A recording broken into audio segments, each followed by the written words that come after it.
that my sadness, my depression will be temporary because I will never stay a loser. It's against my creed. It's not in my DNA.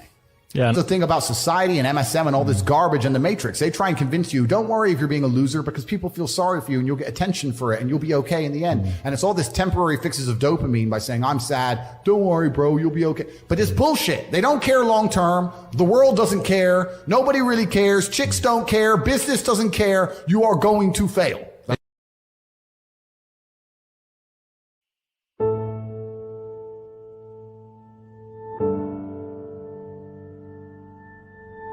On the 12th of March of this year, something amazing happened. Those of you who will follow me on Twitter will know what I'm about to talk about. On the 12th of March of this year, due to all the coronavirus lockdowns and rah-de-rah, everyone started panicking and everyone's going to get locked in their house and blah, blah.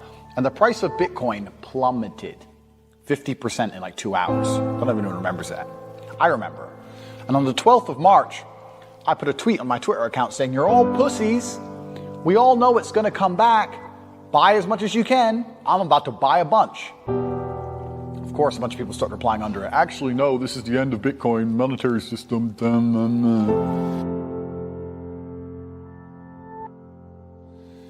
People do not seem to yet understand that crisis and opportunity are the same thing. Crisis and opportunity are the same thing. In fact, in Japanese, they have the same word. And what most of you people are doing is you're going through your life. You're seeing a crisis. You're seeing the world get destroyed. You're seeing Corona, you're seeing the American election be stolen, you're seeing all these bad things happen, and you do not identify any opportunity in these circumstances.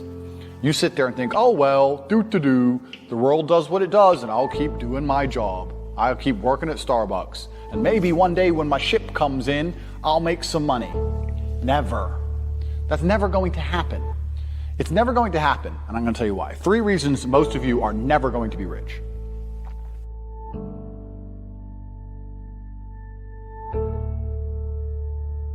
One, you do not identify opportunity. The opportunity we're discussing now, which happened on the 12th of March, where I bought 600 grand of Bitcoin, which is now worth in excess of 7 million. I've done zero work. Zero. I've turned 600K into 7 million just because I identified an opportunity. It took me 10 minutes. You're sitting out there thinking, if I just had $1 million, if I could just become a millionaire. That's how easy it is. Now, you probably didn't have 600K to buy Bitcoin like I did. Fine. You could have put 600 in and had 70 grand. 70,000 you could have had from 600. But you do not identify opportunities. This is the first thing you do not do. You do not pay attention to the world around you. You just live in your little bubble. You're too busy arguing with your ugly girlfriend, too busy stressed out about some dumb shit, too busy sleeping in. You don't pay attention. You're not perspicacious. This is why you miss opportunities. The first reason you're never going to be rich. Second reason you're never going to be rich is that everything that is taught and told about wealth creation is outdated.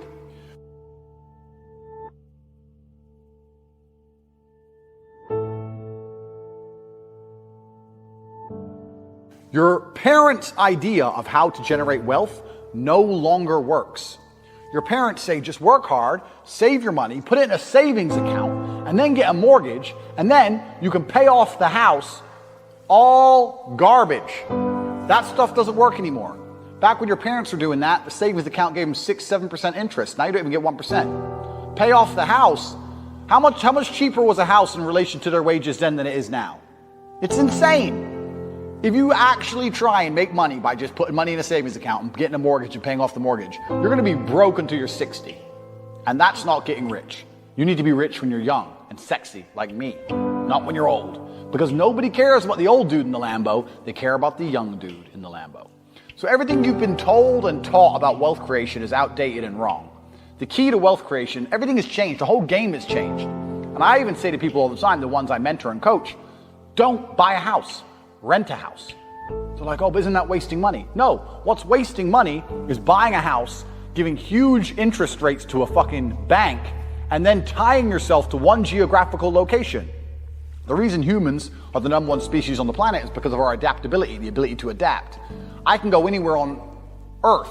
I can go wherever the money is, where the money resides. If the money's residing in Japan, I can go to Japan. If I need to go to Singapore, I can go to Singapore. I can go live in Las motherfucking Vegas. Wherever I'm going to get paid, I can go. And I'll just rent. Boom, boom, boom. I ain't got nothing tying me down. It ain't gonna take years for me to buy or sell something. I ain't gotta worry about all the upkeep and property maintenance. Buying a house is foolish.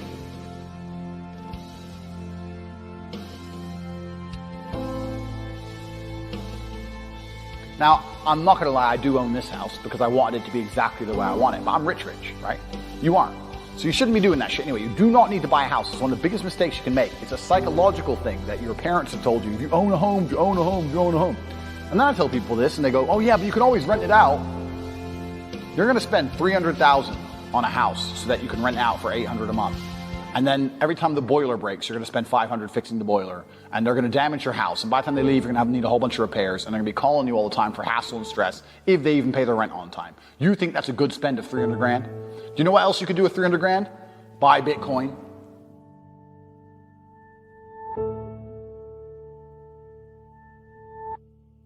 Revolutionary. Your real estate can be on the blockchain instead of out here. Because when it's on the blockchain, it can be sold instantly. You ever tried to sell a house? It takes years. You ever tried to sell Bitcoin? It takes seconds.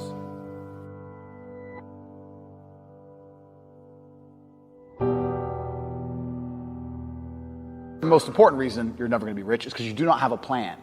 You do not have a plan to get rich. Nothing good has ever happened on accident. Have you ever met a guy who's just got covered in muscle? He's got a six-pack. You're like, hey bro, how'd you do that? You've been going to the gym.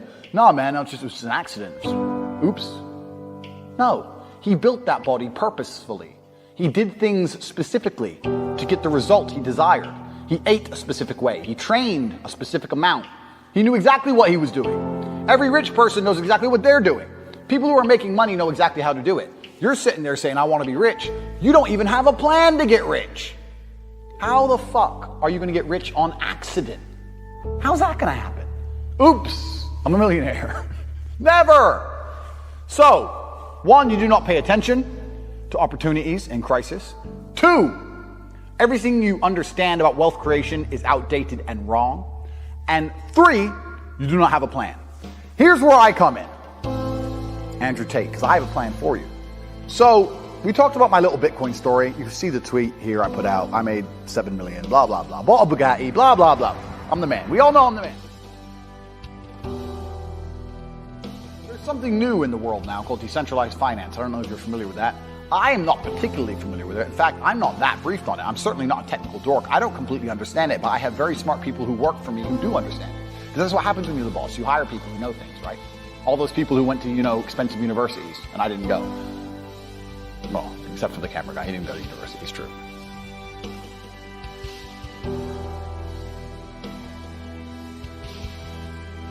But these, dorks who work for me, they know a bunch of shit. And what they're doing is they're getting me a 30 or 40% return on my money. So I'm giving them 100 grand and I'm getting 30% a year, 40% a year. The bank doesn't even give 1%. We just talked about how the old ways of wealth generation, putting it in a savings account, they were aiming for 6 to 7%. I can give you 30 or 40% if you get involved in our centralized finance program. So if you want to know more about this, it doesn't matter if you have 5 euros, it doesn't matter if you have 5 million euros. Maybe I'm a bit egotistical, some would say. But I'm certainly extremely handsome. We can all agree on that. And I'm also very intelligent. We can all agree on that. And I don't like helping ungrateful motherfuckers.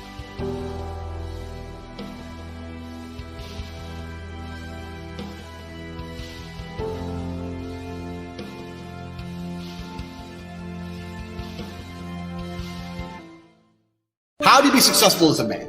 We'll talk about it. First thing, you need freedom, because you ain't a man if you're not free. And you may sit there and go, I'm not a slave, I get paid really well. Listen, the slaves got free food and free shelter in exchange for work. Now all they've done is got rid of the food and shelter deal, give you dollars, which you spend on food and shelter, and you basically have nothing left. So you're still a fucking slave. So first thing you need is freedom. If you're not free, you're not a man. First thing, you're not a successful man. So you should always be working towards freedom. And I mean freedom with your time. Do what you want. Freedom with your location. Go where you want. There's a riot. Cool. Go in Tokyo. See you later. Bye. Going to Australia. See you later. Bye. Freedom, one thing.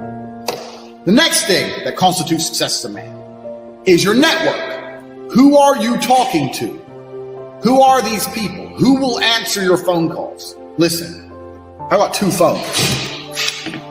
Identical, almost. Twins.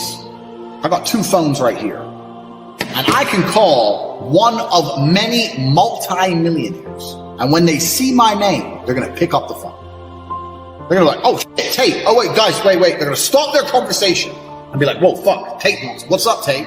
Because they know I don't call for no bullshit. They'll be like, fuck, money phones ring. So I can call multi-millionaires right now. I can have the best idea in the world. I can call a bunch of multi-millionaires right now and say, look, I need 100 mil. Here's my idea. Boom, boom, boom, boom, boom. We can make something happen. You can't do that. I can do that. Freedom network. And then you get into the aesthetics of life. For people to view you as successful, you need good body language. You need physical presence. A man who's not dangerous, a man who has no physicality, will never be seen as successful. Oh, I'm successful, I'm rich, and yeah, but I'll break your neck. Look how big my hand is. I'm gonna grab you by your neck and choke you till you die. Who's successful now? I'm breathing and you're not, so I'm more successful than you. So you can't be a little bitch. And I understood this from a young age as well.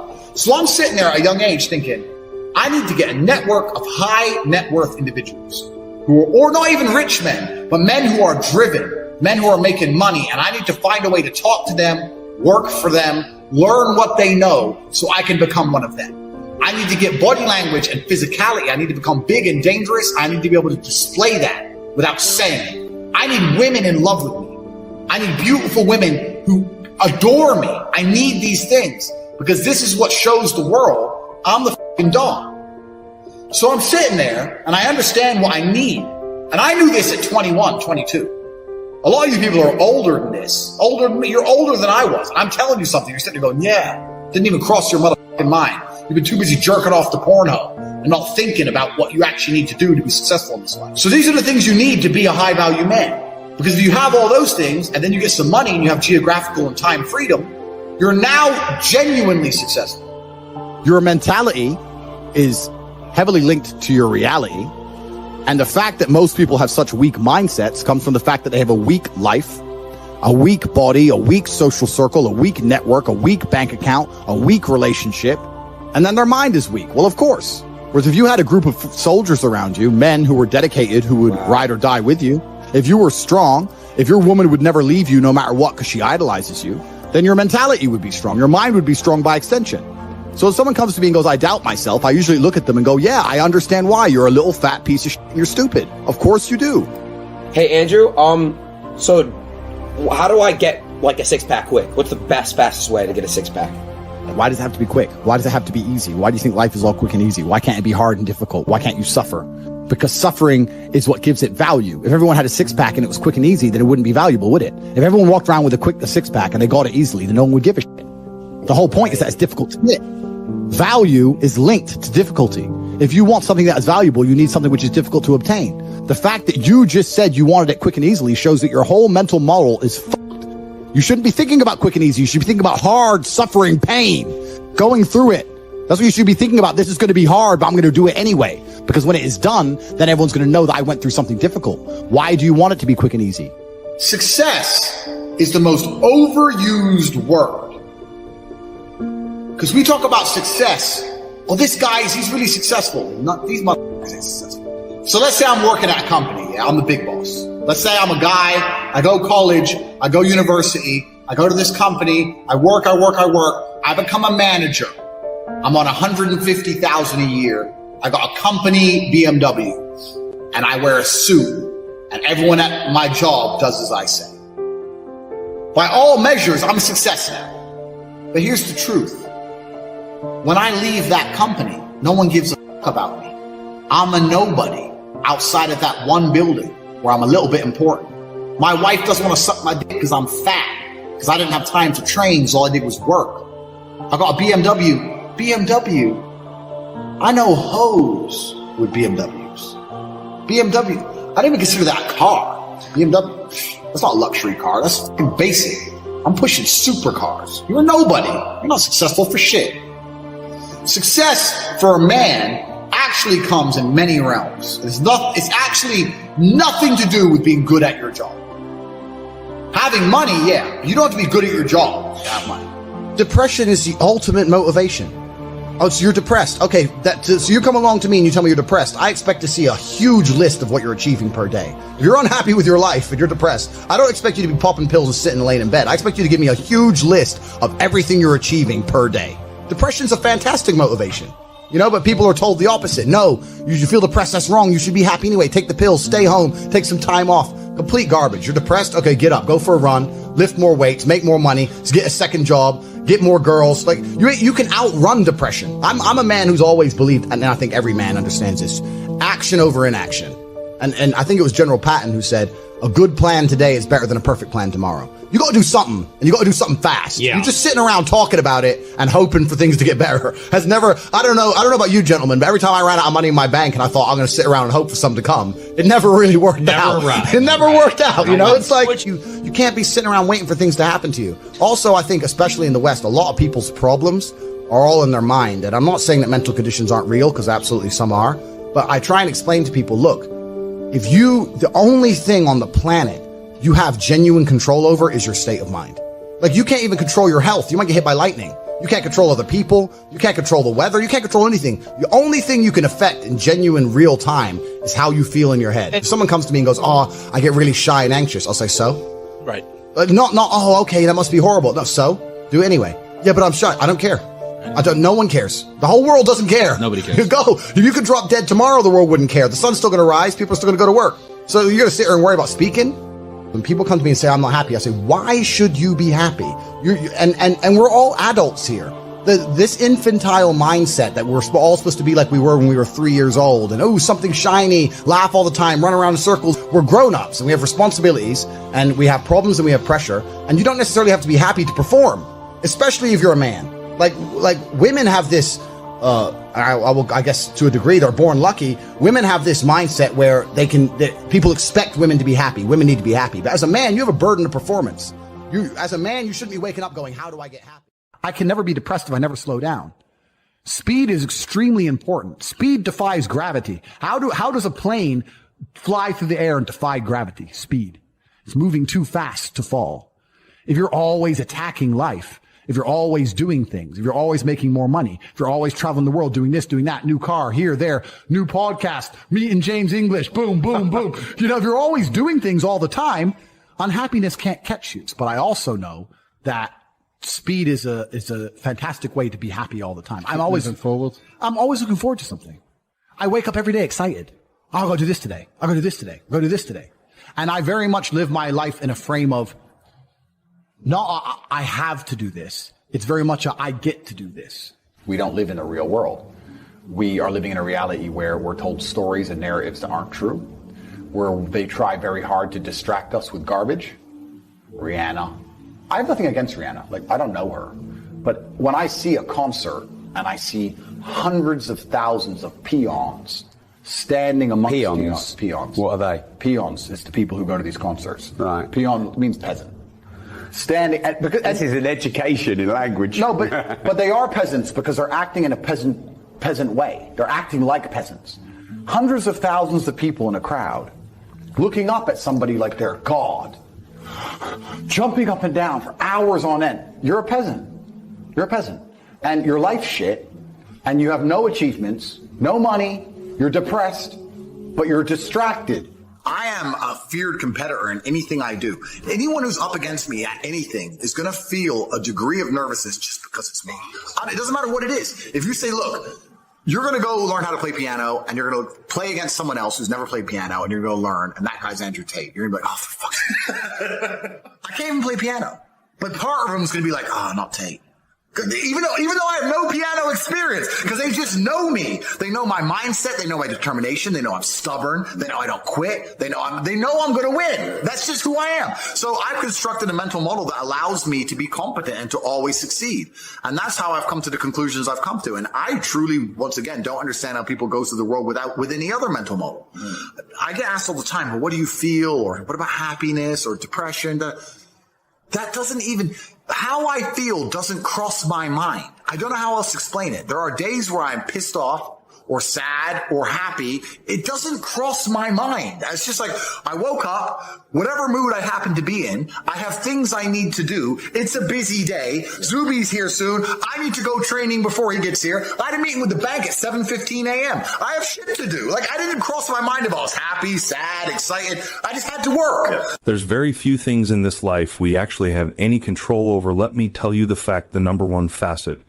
With G mindset, your life is never going to be worse. If you walk through the world believing you are the man, you wake up and look in the mirror and go, I am the man. I am the man. There's no one on this planet who can do. I couldn't do if I put my mind to it. There's another thing that a lot of people make a mistake with when I talk to them. Like, I have to go to work today. Change your language. I get to go to work today. Imagine you had no job. Be worse, right? Because otherwise you wouldn't be working. So you get to go to work. I have to fix the car. At least you have a car. You get to fix your car. Most people don't got one. I have to go get the kids. You get to go get the kids because you have these beautiful children who love you. You understand? People's even their own language is wrong. The world can be framed. Maybe I'm completely crazy. Maybe I'm full of shit, like you said. Maybe I am. But the frames I've installed in my mind are all beneficial to me. So if that makes me crazy and full of shit, good. Because I can't become depressed. So you can sit there and tell me I'm full of shit while you're depressed, and I'm happy. And I would never want to adopt the thinking of a depressed person. They've distracted you with this idol, whoever it happens to be. Put them there. And the peasant's like, yeah. And then they go home and they're told something by the news. Let's make up a completely false scenario. Be afraid of the common cold. Okay. And then anyone who comes back and says, why are we afraid of the common cold? They delete their point of view. They shut them up to create a false reality. So people are living a life where they're working a job, they're being enslaved by the machines for their tasks, but their mind is distracted by garbage and only fed a fake story, and they're living inside of a computer-generated simulation. They're living inside of a world that is not real. They don't live in a real world. A lot of people live inside of the Matrix completely, especially the people who dislike me.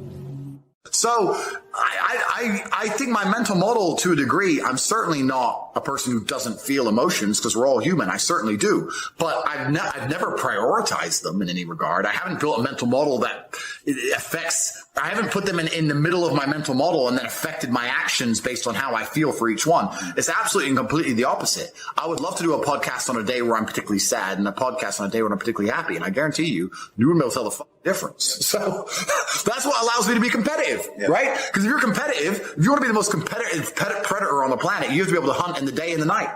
You have to be able to do both. You have to be able to perform when you're happy and sad. You can't only be able to perform when you're happy. You can't only go to the gym when you're motivated. You can't only be a competent person when your life's going well, because when your life's not going well, you're no longer competent. Then you're going to lose to people like me. And it's player versus player. If you're the kind of person who can only do well when you're happy and you're competing against someone like me who can do well all the time, guess what? You lose. So my mental model, the answer is most of my opinions are just based around constructing a mental model that allows me to be brutally competitive. It's why I say depression isn't real. I've argued this point endlessly, and I try and explain to people, but they're not smart enough to understand that I don't care if I'm wrong. I don't care. I get it. I am more competitive as an individual if I don't believe I can become depressed. So I don't give a fuck if I'm right or wrong, because no matter what bad happens to me in my life, even if, heaven forbid, the worst things on earth that could happen to me, I could never become clinically depressed because I would never self-diagnose myself as clinically depressed because I don't believe in it. I believe that I am currently sad, but I have work to do, and eventually I will feel better. People will shield laziness with anything. No one wants to admit they're lazy. So they'll shield it with disbelief. That's a scam. Or, I don't work hard, I work smart. Bollocks. More cover. For just anything it takes to say, I don't want to work. Do you believe in that? Work smarter, not harder? I believe in both. Yeah. But there's a time when it comes to work smart. And most people are trying to do the smart work before they do the hard work. It's kind of like talent, right? You don't notice if you're talented at something until all the hard work's done. Yep. I could be the most talented tennis player in the world, but I don't play tennis. So if I go down the tennis court, Joe Schmo's going to smoke me. I don't get to see my talent until I've worked so hard that I'm in the top 1%, and now I'm beating them because I have some God-given gift. Yeah. You understand? Yeah. You have to do the hard work first. If there's no hard work, there's no smart work. So someone's going to sit there and go, I work smart, I don't work hard, so I only have to work an hour a day. If working smart gets you a lot done in an hour a day, then you should work smart for 12 hours a day and get 12 times the work done. I will never get to a point of absolute desperation and kill myself because I'm never going to get to a point of hopelessness because I don't believe in the idea of hopelessness. You cannot try and make me adopt thinking that will reduce my competitiveness as an individual. So I don't give a f- if I'm wrong. I don't believe in it. That's it. End of story. So I don't believe in things that take power away from me. I don't believe in things that make me less competitive. And I don't adopt mental models that make me less competitive. Every single mental model I have are the most efficient ones I could find. They're the mental model I found that if I adopt, I become a more fearsome predator. That's it. So this is how I've come to all of my conclusions as an individual.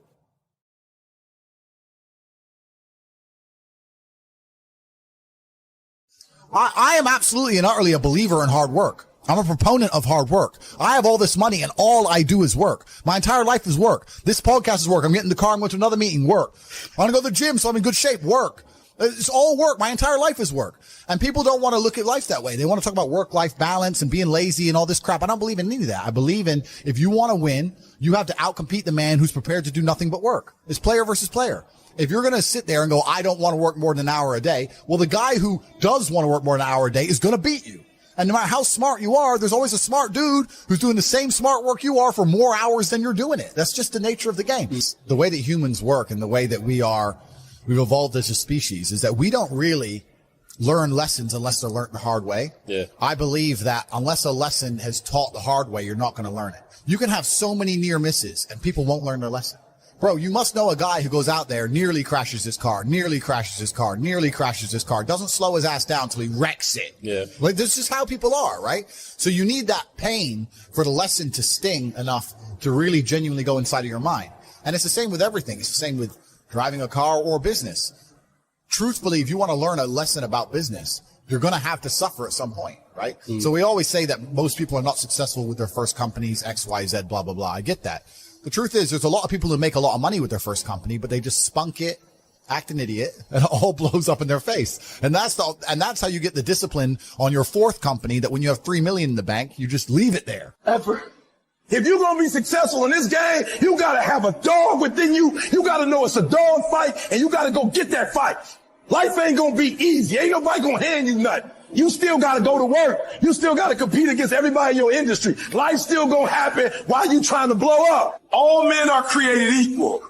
Some just work harder. You want to know what it takes to succeed as bad as you want to breathe. It's what goes on when the cameras go off. Hard work, determination, and grit. You will not outwork me. I will get up earlier than you. I will go to sleep later than you. I will put in more hours than you. I will read more than you. I will grow. I will do whatever it takes. What are you going to do to separate yourself? You got to learn how not to give up or how not to give in. And you got to understand that greatness is within you. And you got to pull it out. You got to climb every mountain. You got to cry if you got to. But whatever you do, you cannot give up. You cannot give in. Nobody ever said it would be easy. But I know greatness is within you and you got what it takes. One day waking up and being miserable and not wanting to live anymore, and it's nothing to do with my circumstances and I have no power over it, and no matter how good my life is, I'm still going to feel terrible and I'm going to want to die. That's not an idea I subscribe to. That's not a reality I'm ever going to want. But that's a reactive depression, isn't it? You can be reactive depressed for the day, for example, for a while. Or even chronically, yeah. Feeling depressed is real. Yeah. Depression as a disease, I do not subscribe to. The idea, I believe, that if you feel depressed, something is depressing you, and you should try your best to fix it. You should take control of your life and do your best to fix it. The idea, but they don't say that. They don't talk that. They say depression like it's this magic thing that comes out the sky and it gets in your brain. You're sad no matter what, and there's nothing you can do about it, and you need to only take pills. And I think that's a very bad way to look at the world, and that's a bad idea to subscribe to. And if you start to feel depressed, let's say your girl leaves you and you start to feel depressed, but you believe in the idea of depression, you're now going to start diagnosing yourself as clinically depressed, self-hypnosing yourself into hypnotizing yourself into being clinically depressed. And it's amazing how you can speak things into existence. I cannot become depressed because I don't believe in it. So how about chemical imbalances in the brain? Bullshit. That's all been disproved anyway. Really? It's all been disproved. Firstly, that's all been disproved. And secondly, even if that was true, even if I had a chemical imbalance in my brain, I do not believe in depression. That's just who I am as a person. I don't believe in it. I do not believe in things that take power away from me. People have this reoccurring nightmare that there's some force that's got a hold of them and it's holding them down and they can't break free. No matter what they do, they can't breathe free from that force. Well, I'm here to tell you that that thing in your nightmare, that thing that's holding you back, that thing that's dragging you down, that thing is you. There are two fundamental attitudes toward life, and it sorrows those with the first attitude, blaming the world, those with the second as what they could do differently. It's much easier and much more gratifying to your basest desires to blame someone else for your misery. You know, and don't be done with it. So you need to go through some pain. You need to experience some negative things. You need to have to a degree some trauma to really even learn any lessons. So yeah, business studies, you're right. The book, that's not going to teach you anything about business. You need to get out there on the streets. You need to make mistakes. You need to suffer. You need to have the tax man knocking at your door. You got to deal with all that stuff so that you make sure it doesn't happen again. I really think that humans are stupid enough to only learn the hard way.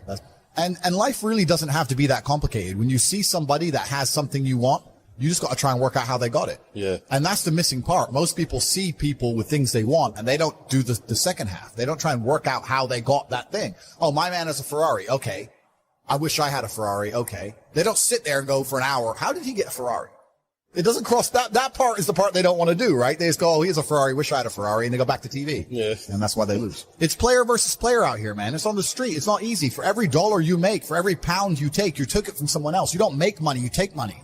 People don't understand the way that money works. You're not the Federal Reserve. You can't create money from thin air. Every single pound in your bank is money you took from someone else. And when I say take, I don't mean it in a negative way. You might have convinced them to give it to you. You might have a coffee shop. I'll give you a nice coffee. You'll give me some money. Cool. But you still took his money. Yeah. Right? So if you're out here trying to take stuff from other people, don't you want to have a team? You want to do it by yourself? You want to be Rambo? Because if you get two of you doing it. You get two of you. That's right. So the whole idea of this lone soldier, this Rambo, I'll do it all by myself, that's all dead, bro. You need to have a team. It's player versus player. And for the same reason, if you were out here on the street and you want to defend yourself, you want your boys around you. It's the same thing with trying to get rich. And you're laughing with your boys. Yeah. The brokey days are great. And I'm not complaining about being rich. Obviously, I worked hard for this and it's a fantastic life I live now. But I think without those brokey days, without those original days to compare it to, without that juxtaposition, then I don't think being rich would be fun at all. I think it's only fun because you can compare it to the days when you weren't rich. That's the only thing that makes it fun. The only thing that makes a $10,000 steak fun is that you can laugh saying how you never had 10 grand in your bank till you were 27 years old. Yeah. Like otherwise it's boring. Otherwise okay, steak. And I think if you're born with too much money, that you'll never truly be happy. I think you need the brokey days. They're the best days. They're the best days. Everybody wants to prize, but nobody loves the process. Everybody wants to be a champion, but nobody's willing to put in the work that it takes to be a champion. It is the process of the grind that shapes you and forms you. It's not the game. You think you become a champion on the field? You don't. You become a champion when ain't nobody watching you. You're doing your own drills and your own way. You're doing what coach tell you to do, and you're doing your own stuff. You become a champion in your grind when nobody knows what you're doing. When you put in those extra reps. If you want to be a diamond, you must go through extreme pressure. Like these people are just absolutely infinitely blessed, and their mindset is a product of that because they're spoiled children, absolutely spoiled children. Because there's a whole bunch of people out here daily who fail. There are men out here who fail daily, and they have yet to feel the true consequence for it. They fail to go to the gym when they know they should have gone to the gym.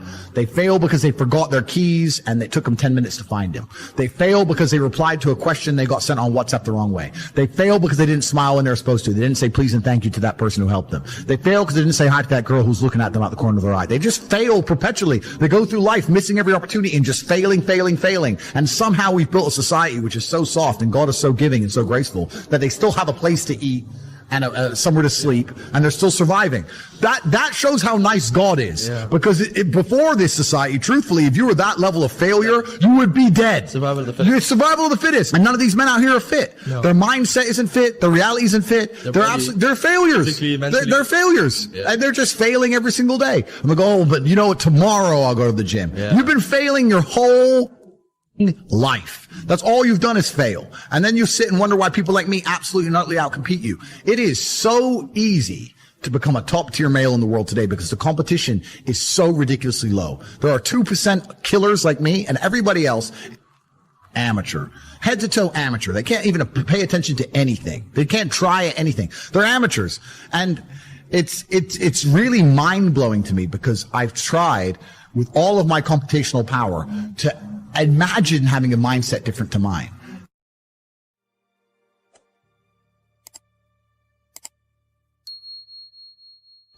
I think the Western world, there's something that very much angers me about the Western world. I don't feel comfortable here. I don't like the way it functions and operates. I think it's the most corrupt, disgusting, degraded societies on earth. There's nothing left besides money and corporate agenda. And I like living in countries where, one, there's some kind of moral fiber beyond the dollar, and two, I like living in countries where corruption is accessible for everybody. So in Romania, where I happen to live, is the most Christian country on earth. There's churches everywhere. People see a higher power beyond simply just money and government. They believe in God. This is another reason I like spending time in Dubai. It doesn't matter if it's Allah or God or whatever you want to call him. I like that. And also, I like Eastern Europe as a whole because corruption is far more accessible. I find it offensive that a police officer in England will stop me for speeding and pretend that the law means something and fuck me over. But if you're a billionaire or if you're Boris Johnson, you can go to Epstein's Island, you can fucking throw parties during COVID, you can do whatever the fuck you want, right? So the whole idea of law and order is a lie. The whole idea of it's bullshit. It's just about if you're high enough, you can throw it all away. I'd rather be in a society where if I'm in Prague and they stop me for speeding and they say, bro, you were speeding. Oh, here's $50. All right, cool. Fine. If corruption exists, which it does, let us all play. Why do only they get to play and I don't get to play? So you live in England and they're going to come around and spout law and order at you all day long, but the elites, they ignore all law and order. It's always been lies. So they're going to sit here and lock you in your house or force you to wear a mask while they get to do whatever the fuck they want. And I don't like being anyone's peon or anyone's sheep. So I like living in a society where my money and my influence and my power means I'm not below or beholden to any of these bullshit laws. Because laws are laws, and the whole idea of law, the whole idea of justice, the whole idea of fair, all of it is a fucking lie. I don't think most people living in society now actually understand that every single thing, every single institution which is designed to protect you is corrupt. All of them. They're all corrupt and they're all evil. When's the last time the police prevented anyone getting hurt? They might come afterwards and might take a crime report, maybe, but they care about making sure your mask is on. They care about fucking making sure you don't drive too fast. They won't do anything else about the knife crime in London. No, sir. They're too busy fucking around with dumb shit. All of these organizations designed to protect you are just corrupt, and they're out to just keep you a slave inside of the matrix. All of it. And I don't like living in a country where those institutions are strong enough to have a genuine impact on my life. I don't like it. If you live in a country, and it's not even just Romania, right? Thailand. You live in Thailand. As long as you don't hurt anybody, nobody gives a fuck. Nobody gives a shit what you say. Nobody gives a shit what you do. Nobody cares. In England, they'll watch your social media. They'll watch where you go. They'll want to make sure you're taxed. All this bullshit. They're on top of everything, right? And they're doing it all, and what do they offer you in return? They can't offer you your safety. You're not even safe anymore. Like, if you're going to live in a police state, I spend a lot of time in Dubai. Dubai is a police state, but I love Dubai. If the government are going to watch everything I do and offer me safety to wear $1 million watch to walk down the street in the middle of the night, I'll take that. London can't give me that. No, sir. They can't give me nothing. So what are they offering in return? They're offering absolutely nothing in return. They're just trying to keep you all slaves, peons inside of a system. The system is designed to oppress. It's deliberately designed to oppress from the bottom up. A lot of people don't seem to understand. If you're living a semi-normal life, you are living inside of a system which is designed to destroy you. The educational system is designed to destroy you. The financial system is designed to destroy you. All of it. Even from the very first second you go to school, that is the beginning of the indoctrination, which is designed to keep you a slave inside of a system paying taxes until you die. There's a bunch of these real high-level crypto guys. You know, like the guys who invented Ethereum and all that. The autistic guys. They don't own anything. And I kind of get that. I'm at the point now where they have a backpack of their possessions. And if they want a house, they rent it. They want a Lambo, they rent it. If I need to go somewhere, rent. I don't own anything. I don't have any hassle. Nothing's in my name. No government can take anything from me. You know, you get to a point of wealth where you kind of start thinking, do I want to have all this crap now I got to deal with? Really, you want peace of mind. And I have enough troubles in my head. I don't need to be worried about my mansion in Santa Monica, which has been broken into. And I don't even go there. Do you know what I mean? It's just long. So that's that. And then also what I was saying earlier about property being a tool to the matrix. If you buy a $10 or $20 million property under a government, you can't piss that government off. You can't disagree with that government. You can't. If the tax authority of that government says you owe them money, you better fucking pay it, or you're gonna lose a house. They say you better take an injection in your arm for the good of society. You better take your vaccine. You better put your mask on. You can't even get a parking ticket, my G. Listen, if I'm in England right now, I don't own any assets in England, right? And I pull up in the DBS. They put a ticket on the DBS. Let's say I decide not to pay that, right? What are they gonna do? I don't have any assets in the UK. They're going to make a bunch of letters, send it to a bailiff. Bailiff's going to drive around the UK. I don't even live here. Boom, it's over, right? If I had a £20 million house, eventually it's going to go, the £60 becomes 120, 120 becomes £3 grand, boom, boom, boom. Gets to the point where they're going to take my 20